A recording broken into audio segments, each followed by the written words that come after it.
Well, if you found my YouTube channel, I'm gonna try my first vlog and see how this goes.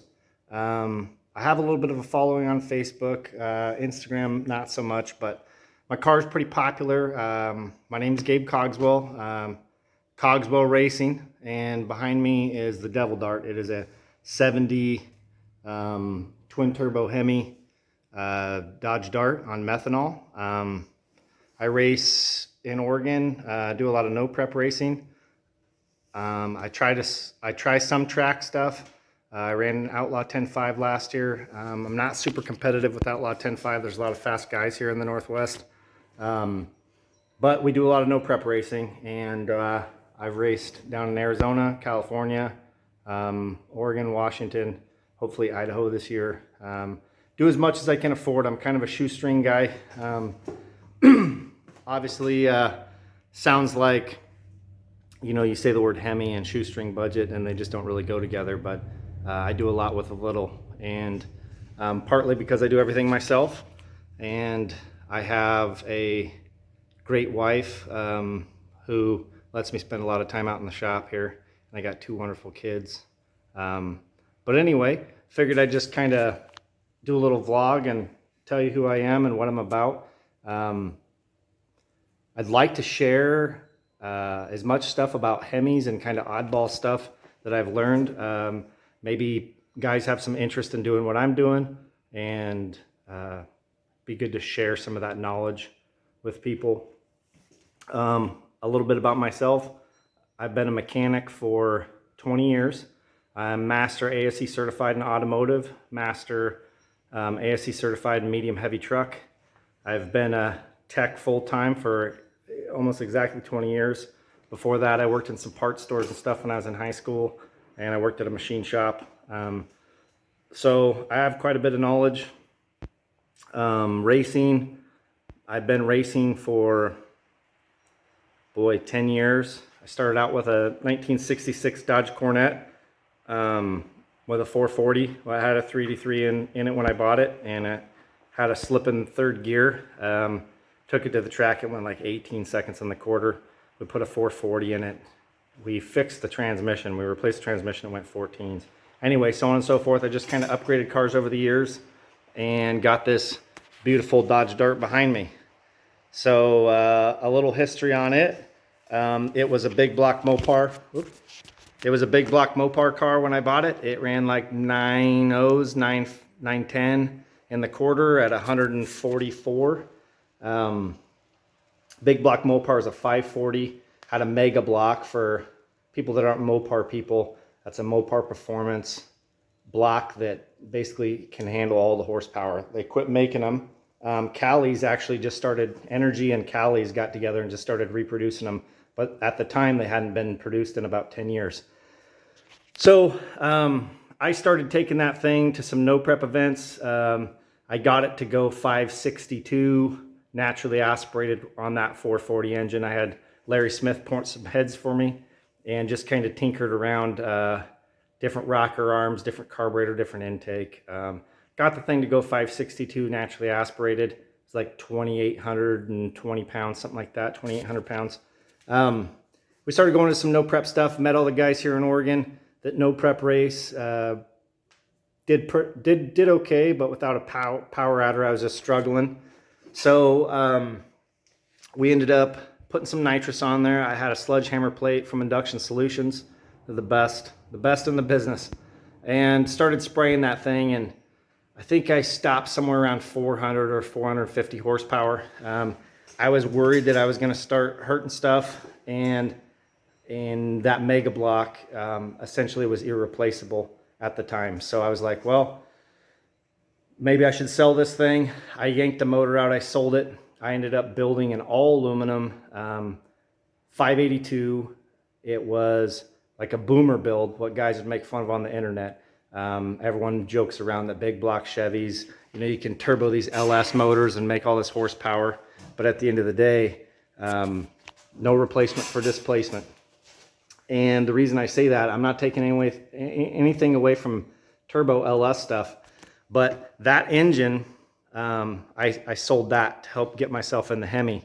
But that engine has been 880, 889, 882 at 152 on a 3,700 pound car with a nitrous cam in the quarter, naturally aspirated.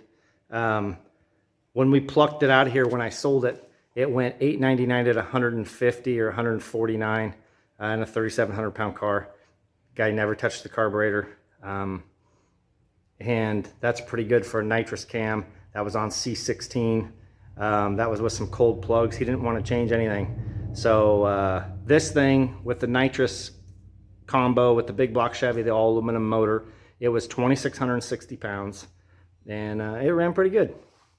So I was spraying that thing 550 and induction solutions, horsepower tune-ups are generally at the tire. So math-wise, that thing's got to make close to 1,100 horsepower naturally aspirated. And that is a shelf build. That is something I could share a recipe with, and anyone can duplicate that engine. It had good parts in it, but I mean, the heads were a 20-degree as cast. It was a Brodux hipped half-filled block that I got a good deal on it. It was a Brodux auction-less block. I ran a timing chain with it. It was a plus 400 raised cam. And then it had a Cowley's Magnum crank, Cowley's Ultra rods, diamond pistons, T&D rocker arms. It still had a standard big block Chevy cam journal and 842 lifters. But anyway, and then, yeah, so that thing ran pretty good. I actually have some more data on that. Let me see here. Yeah, so that thing went 889 this year on Q16 in a 3,700 pound car. But the dart behind me, I think I had a best 60 foot of a 113. That's a big tire on nitrous. I know that's not like a killer 60 foot, but this thing was like 54% on the back tire. So, I mean, it would go down a gravel road. And that big block Mopar that I sold out of the Dart helped get me in that big block Chevy, and it built most of that engine just by shopping around, getting a good deal on parts. And then when I sold it, I was actually getting ready to put a three-stage EFI, three-stage dry EFI intake that Induction Solutions built for me on there, and I sold that with the engine. So the Hemi, the first Hemi, this block literally right in front of me here. So this was the first Hemi that I bought, and I bought this thing turnkey from a reputable guy, and he was great. He helped answer a lot of dumb questions. I didn't know anything about Hemis when I bought this, but it ended up kicking a rod and L19 bolts rolling around. Put some windows in here. Now this block already had some repairs. This was a previous repair, and then there are two saddles. And if people don't know what saddles are, this is a saddle. So not just any shop can do that, but I know Brad Anderson does them, and probably Alan Johnson, I would assume. But this is a Keith Black cast block.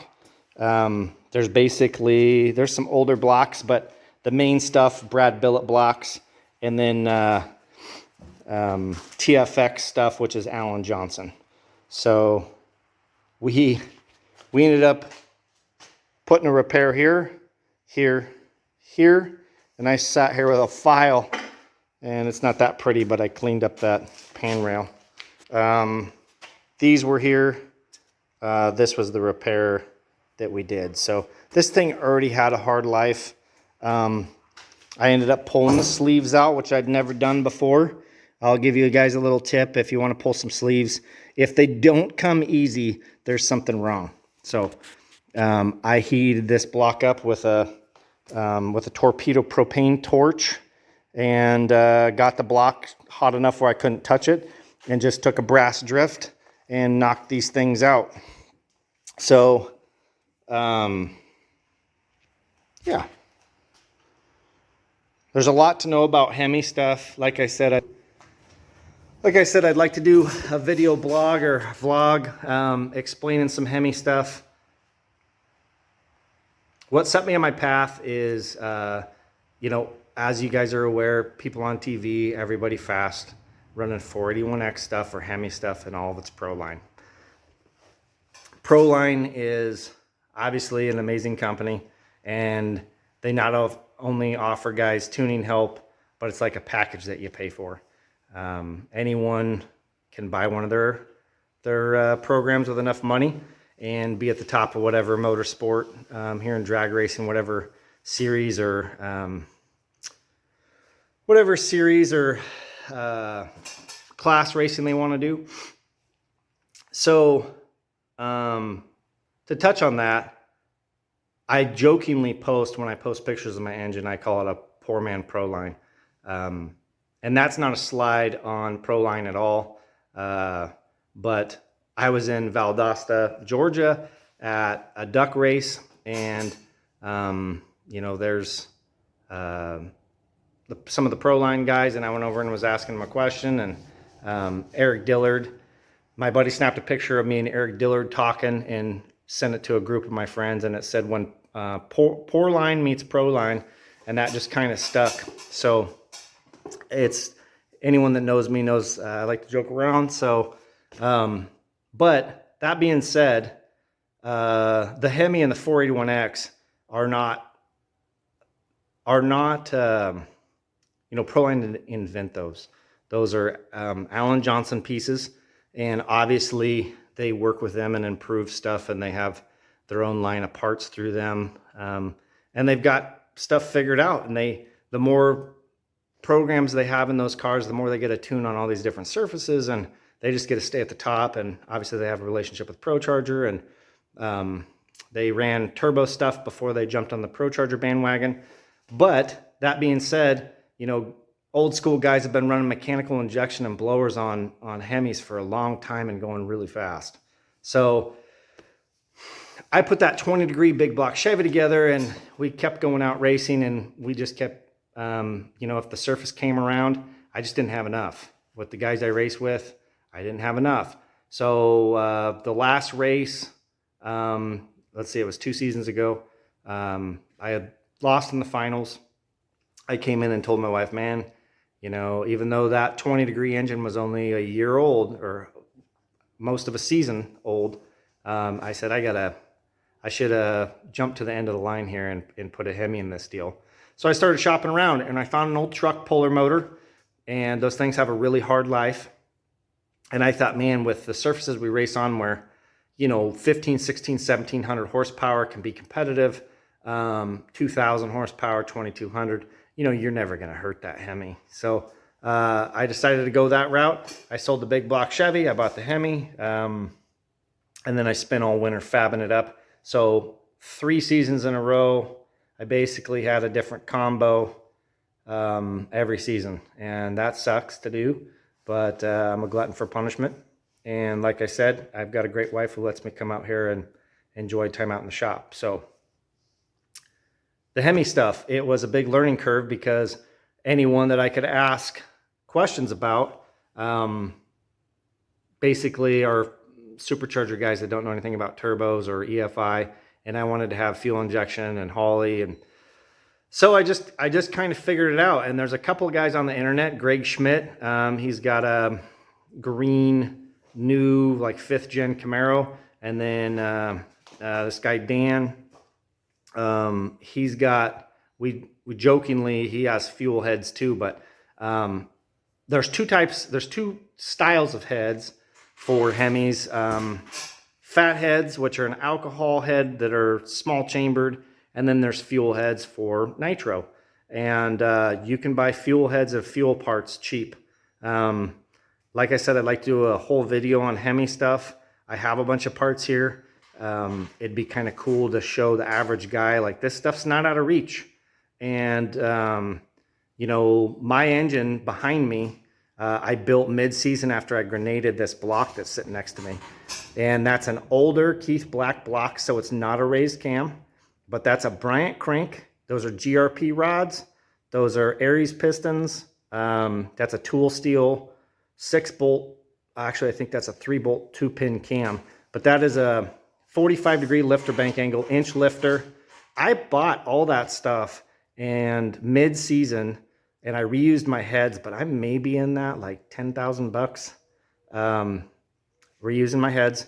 But you can buy heads and rock arms for $3,500. That's like a good deal. And then let me just spin around here.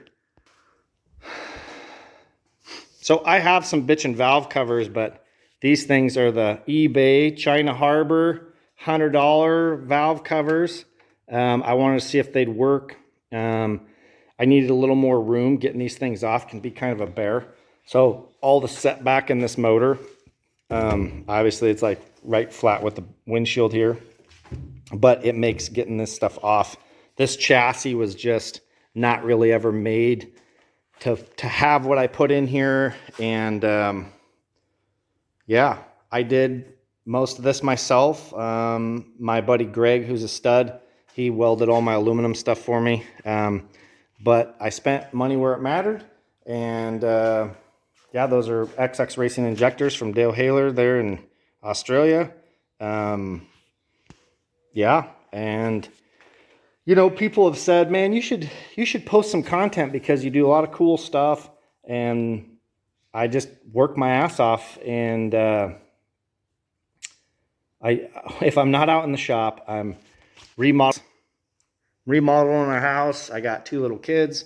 We do sports. I work a full-time job. I race when I can afford it. I try to race as much as I can. And last year, I think I made 52 passes on my car. That's a lot, but I was sorting that combo out.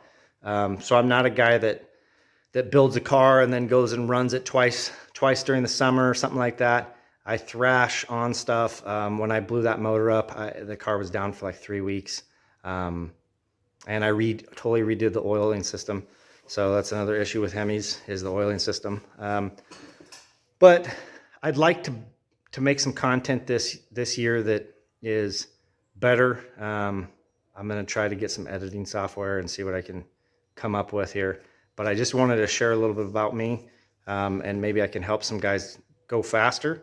The Dart here has been 174 in the 8th at 2,940 pounds when I was an Outlaw 10.5 trim. The thing is we couldn't put any power down in first gear. I had a lot of suspension problems last year, and that 174 in the 8th was a 131 60 foot. So we've been faster than that in the 60, but that tire was hard for me to sort out, and that's making some power, especially that we didn't even start putting it down till it was in high gear. So it's a little hard on the high gear clutches, but yeah, I just wanted to share with everyone a little bit about myself and my program.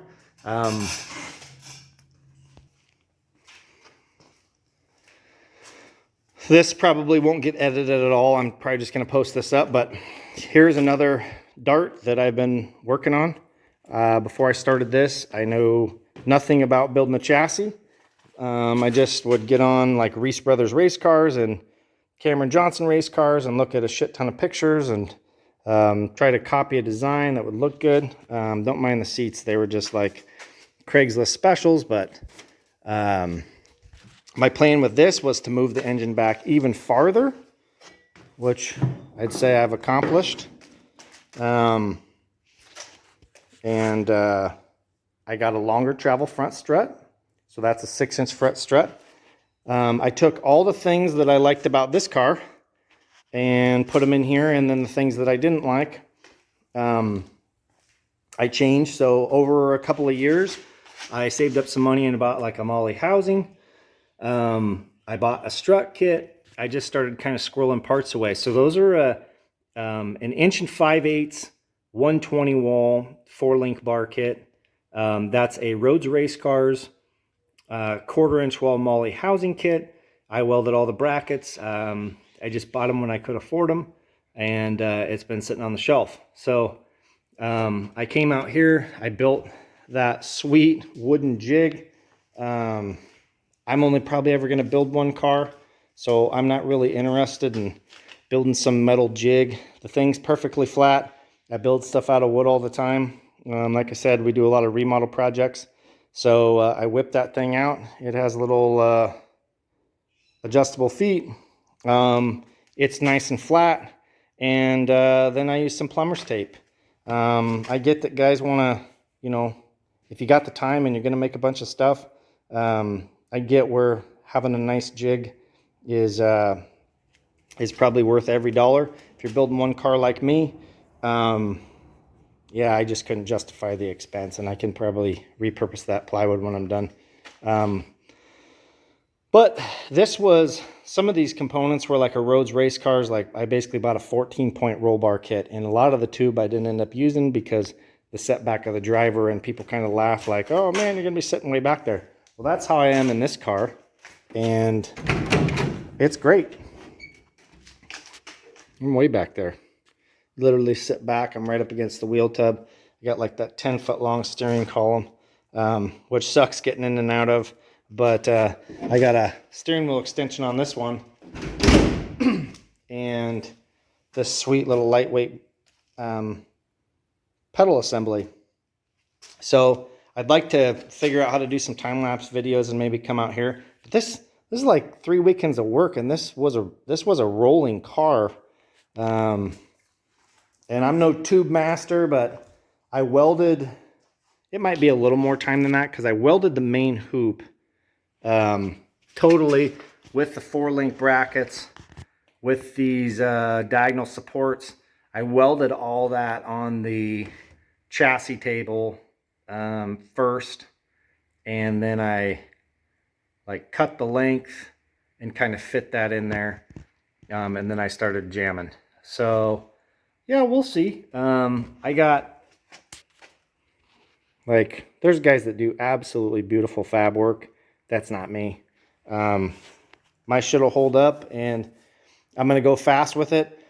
The original plan was I scooted the 4-link bars inboard an inch on each side, have a little more tire clearance, and then my plan was I was actually going to steal this body and put it on this new chassis because this is an old 750 mild steel car, and obviously it's not really liking what I've been doing to it, but it works well, and it's a nice race car, and I really don't want to cut it up. So I started to mess with this and thought, man, I'll just build a new car when I have time and money. And it sucks because I don't have enough of either of those things. But the original plan was I would steal like the wheels and tires and the AFCO canister shocks and the 40 spline axles and put the 35 splines back in there and kind of put it back to what it was when I got the car and sell it as a roller. This car was awesome. It's super low to the ground. When I first got it, it was like 3 inches off the ground, the rocker panel to the ground, I should say. And this was in Calvin Harris's music video Summer. It's got like 1 billion views, but this car was in here. And it's a really different car. It's badass. I have some shirts, you know, but it's a race car, and it's, you know, the welds aren't awesome on the chassis. A father and son built it. You know, like the front clip here is supposed to be fiberglass, but it weighs 100 pounds. And it's got a factory grill in it with stickered headlights in here. So this is my program. My trailer. Like, it's a car trailer. It's a 10,000 pound axle trailer, but it's the utility inside with the bare plywood. And me and my wife painted it, painted the floor in there. And I put like some Harbor Freight, like a Home Depot or Harbor Freight toolbox in there, and got some plastic totes. And I've made some improvements and tried to make things nice. And we got our 92 motorhome, about a 92 American Eagle motorhome. When I started racing this thing when I was still nitrous, I would take a buddy to the track. I'd get my tune-up sorted out, where we'd shut the car off. I'd pull a plug at the end of the track, look at the tune-up, because you just can't drive it up there and make a hit, check a plug. But once I got the tune-ups where I wanted them, and I'd creep up on timing, and we'd make good passes. I would take the car to the track to all those no prep events and run it by myself. So my wife was working Sundays. She was a stay-at-home mom for 4 years, but she would work Sundays, man. And I remember I'd drive 4 hours down to Medford, 3.5 hours. I'd race all night, get done at 1 or 2 in the morning or Myrtle Creek, and then I'd sit there and drive home. And I just had to be home by 9 a.m. for her to go to work, or 8 a.m. And that's some hard racing. And I did that for a couple of years. I would sleep in my race trailer, with my car in there, or push my car out, and I didn't have a golf cart, and I didn't have any help. So a lot of the guys we race with were all, good buddies and drink beer and stuff after we race. And they'd help me get lined up, and I'd just be out there making hits and having a lot of fun. So, I hope to learn as much as I can. I watch YouTube kind of religiously, and I see guys, all the big name guys that are on Street Outlaws, and they are, doing what they love and traveling the country. And obviously that's like every car guy's dream, and that's awesome, but that's probably not in the cards for me. I have a good job. It pays the bills and lets me have some fun and have some nice things in life. It wasn't always that way, and I'm appreciative of all that I have and and the amount we get to do. It's funny, when my wife was a stay-at-home mom, I mean, we were poor, and I always was slinging stuff. I'd buy parts, I'd part out cars, I'd buy and sell cars, anything I could to make a buck, and side work. And I'm 38 years old, and we had kids kind of later in life, so I had my first kid at like 31. So I mean, I had nice things when we met, but I didn't get to spend a lot of time in my hobby. And cars are that is my passion. I grew up working on them with my dad and my grandpa, and had a first car at 13 years old, a 76 Nova. It was sweet. And then I saved up and I bought a 72 Cuda. I washed dishes at a care center and rode my bike past it, and went and bought that, and had a cracked 318 in it. So I rebuilt the motor when I was 15. And I had a dad and a grandpa that were very mechanical. And there were guys that would do clutches and brakes and stuff, but no, my dad had never rebuilt an engine. So I went to the library and checked out a Chilton's manual, and had a subscription to Hot Rod and Car Craft since I was like 8. So I mean, I had posters all over my walls of cars, and I just learned as much as I could and just soaked it all up. And it's my career, and it's my passion.